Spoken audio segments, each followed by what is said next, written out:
All right.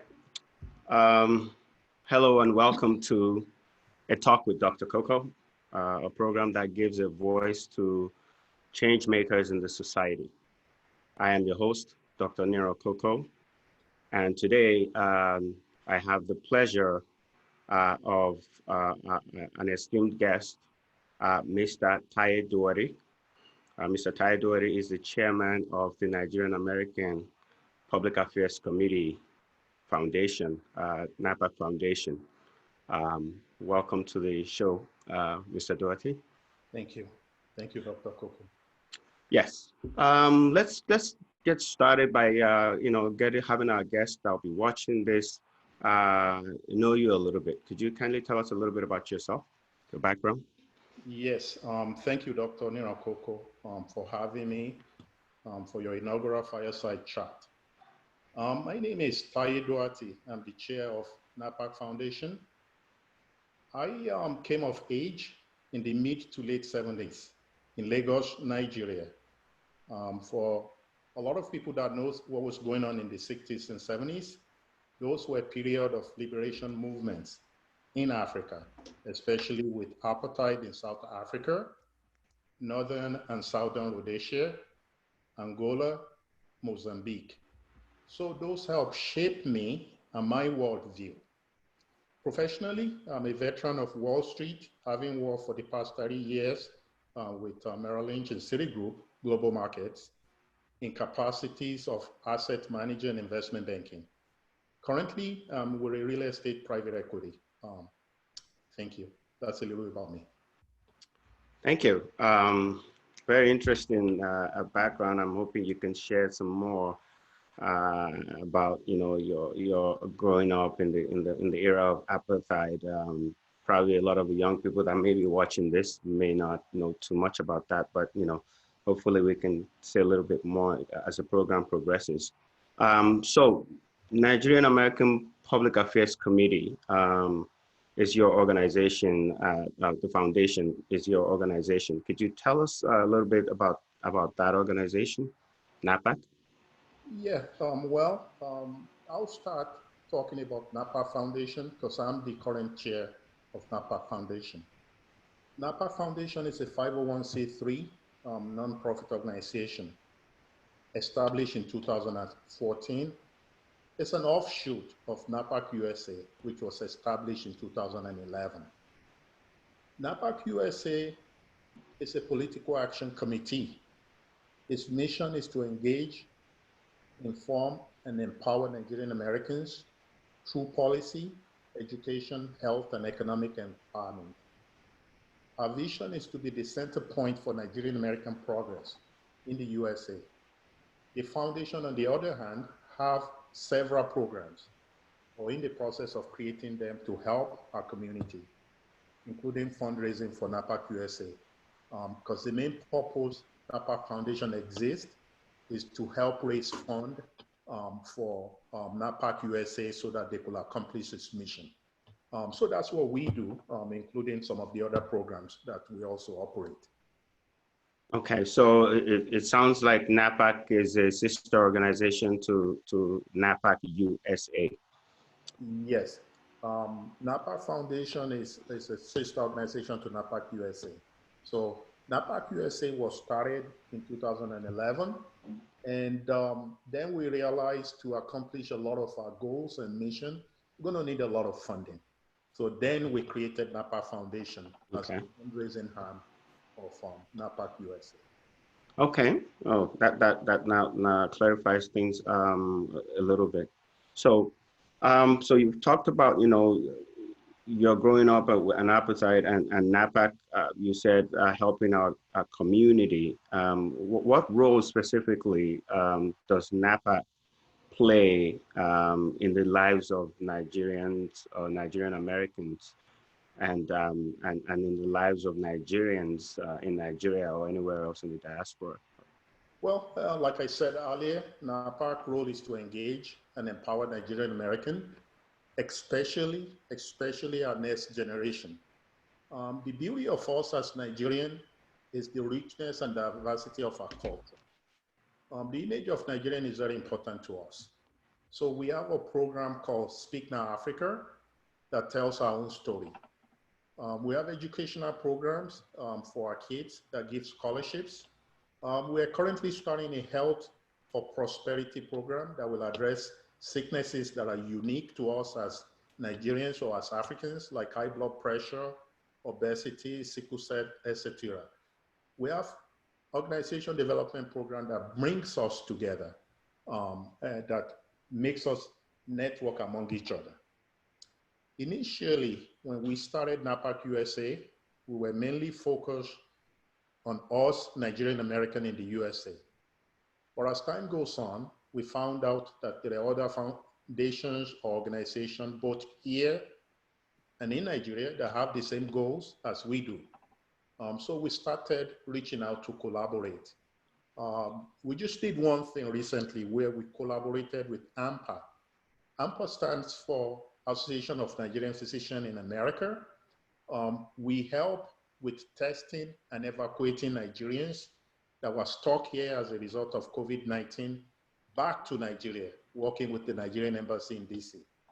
We also collaborated with AMPA a couple months back to raise funds to purchase PPE, N95, and masks for frontline workers in Nigeria. We are also reaching out to foundations like the Dangote Foundation, Tony Elumelu Foundation, who are trying to do similar things as we are, and also get access to the growing wealth and influence of Nigerian Americans in the USA. We will continue to work with organizations both here in Nigeria where our interests are aligned. Okay. And one of the great ways you want to do that is to collaborate with other existing organizations. You talked about Tony Elumelu and Dangote, that you're reaching out to these folks. So what would that look like, assuming that you were able to, or form a relationship with these or any other organization? How does that work out? Well, let me give you an example. I know Dangote Foundation just is in the process of opening a foundation in New York. And they actually opened it already, they launched it, but they're not currently operational. But they do have a website, and when you review a lot of what they're trying to do, it's actually similar to what NAPAC is trying to do in the USA. For instance, one of the things he wants to do with his foundation is to propagate the African culture. The other thing, that's something that we want to do. He also wants to be able to showcase Nigerians in the USA or African in the USA and be able to tell the story different from what you might read in the CNN, or any of the media organization here. That's something that is, similar to what we're trying to do also. So that's one of the reasons we like to reach out to him, to the foundation. I think the foundation is run by his daughter. We wanted to be able to reach out to them, and where our interests are aligned, be able to work together. Are you also looking to any other organizations in the US or anywhere else, or are you just focusing on partnering with Nigerian organizations? No, we're looking at every organization, both here and in Nigeria. Let me give you another example. Nigerians as a group of people, we have a lot of organizations. We don't have shortage of organization. We have religious groups. We have ethnic-based groups. We have different organizations. And you look at a lot of those organizations, we don't want to be able to partner with them, especially the religious community. Religion is one thing that unites Nigerians, and we want to be able to partner with churches, mosques, in America, and be able to partner with them and realize a lot of our mission. For instance, we do Nigerian Independence Day celebration both in New York and in LA. And each time when we do those things, we encourage all Nigerian organizations to bring their members out. The one in New York, they've been doing it for probably over 20 years, probably attract the most crowd. They probably will get about 15 to 30,000 Oh, wow. every year that they do it. In LA, we fairly recent. That's something organized by NAPAC. Even in New York, we partner with other organizations that have been doing it for a long time. In Los Angeles, however, it's done by NAPAC. We've been doing it for about 5, 6 years now. Typically, we get between 1,000 to maybe 1,500 in people coming out. We want to be able to use that on the west coast of USA, just like in New York, to be able to bring a lot of us together and have as many people as possible come out and celebrate Nigerian independence. Oh, that's actually awesome information that I think that people need to know about your organization. And you said you have the Independence Day amongst other things on the East Coast in New York and the West Coast in LA. Are you planning on anything this year to bring people together? And I ask that because right now we're in the 2020, we're in COVID, in the pandemic. How is your organization, working in this current pandemic, especially with events like the Nigerian independence that pulls in so much crowd? Is that something going to happen this year? Yes, as a result of COVID-19, it's going to be done virtually this year. Plans are already in place for the New York event. The Los Angeles event is still, getting started because usually we start planning from January. This year, as a result of COVID-19, we didn't know what's going to happen. But I think now we're trying to also do it virtually. The one in New York definitely is going to be done virtually. Plans are already in progress to do that. The LA one, the Los Angeles one, I think it's also going to be done virtually. And people are already making plans for that as we speak. Okay. Let me follow up on that.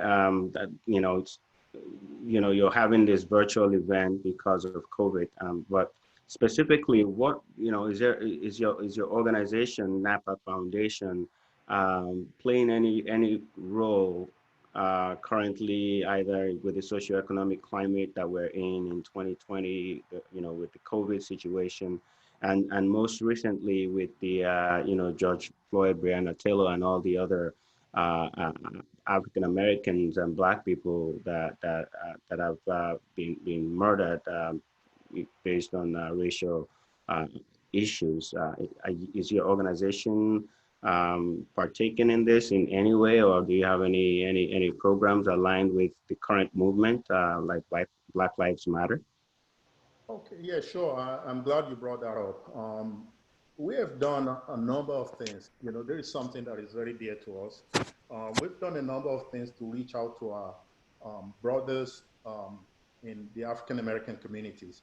For the past 4 years, we have worked directly with the Congressional Black Caucus, the CBC, in Washington, D.C., and participated in a lot of their events.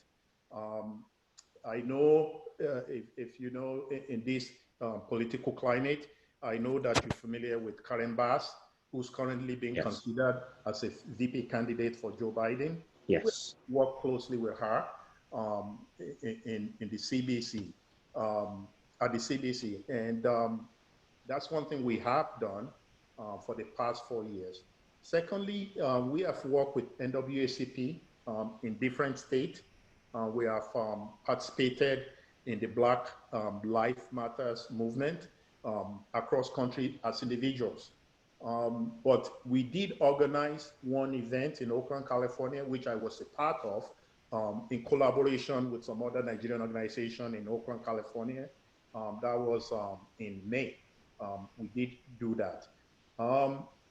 We will continue to reach out to our brethren in the African American communities, Africans in the diaspora, our brothers and sisters in the Caribbean and South America, the African nation, so to say. So we will continue to reach out. That's something that we've always been doing and will continue to do. Okay. So it sounds to me, based on your description, it's like your organization, although it's Nigerian American Public Affairs Committee, seems to be broader than that demographic that is in your name. Yes, like the wise saying, charity begins at home. Um, we started NAPAC in 2011.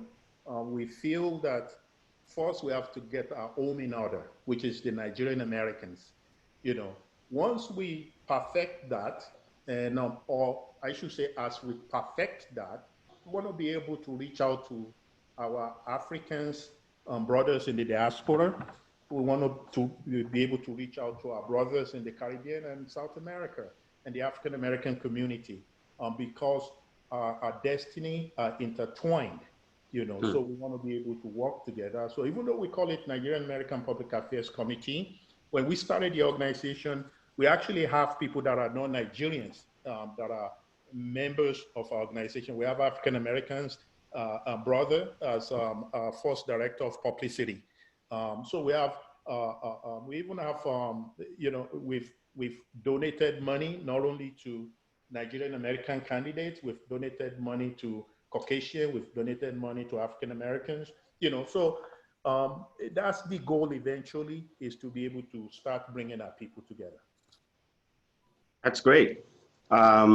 So you said you've done all of this support of blacks of all types, race, and in different locations. How are you able to do that? Are there specific programs with NAPAC Foundation that are geared to supporting some of these things that you've described? Can you give us a little highlight about some of your programs and how that has helped you to be successful as an organization? Yeah, we have in NAPA Foundation, we have several programs that which I alluded to earlier as part of what we do. Um, we have um, we have programs that are geared to health, which we call Health for Prosperity. And Nigeria have a lot of well-known nurses and doctors. So we feel that that is an area in America that we do have an advantage. We have a lot of renowned doctors. So we feel that the Health for Prosperity programs, we could bring some of our experts together and focus on things like high blood pressure, obesity, a lot of diseases that are unique to Africans. You know, so that's one program that we've worked on. Obviously, the image of Nigeria is very important to us. We want to be able to tell our own story, you know, because either you like it or not, your story is going to be told. But it's better that you tell it yourself than other telling your stories for you. So we started a program called Speak Now Africa, which is geared towards that, telling our own story. Speak Now Africa does a lot of webinar that is more like TED Talk type seminar that bring up different topics and different experts to try to tell the African nation story or African story, so to say. We have education programs that give scholarship to our kids. You know, we want to be able to feature the best and brightest amongst us, and we want that to also serve as an example to our generation coming behind us, that you have to be educated, you have to be an achiever.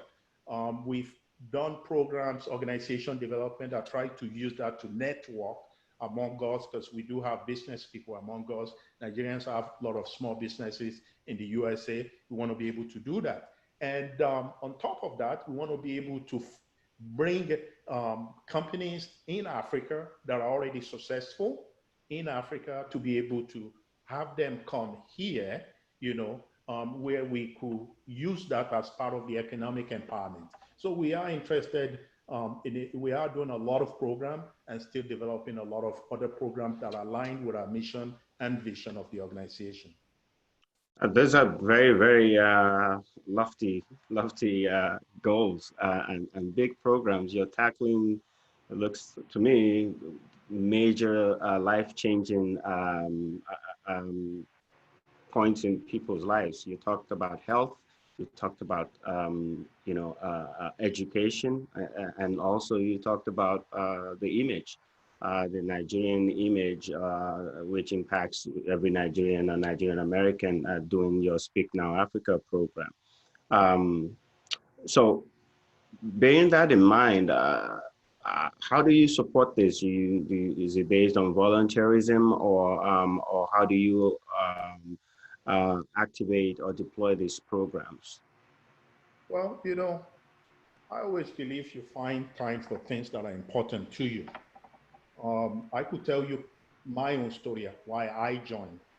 I joined because I was interested in leaving a legacy for our next generation Nigerians that are going to be coming after us.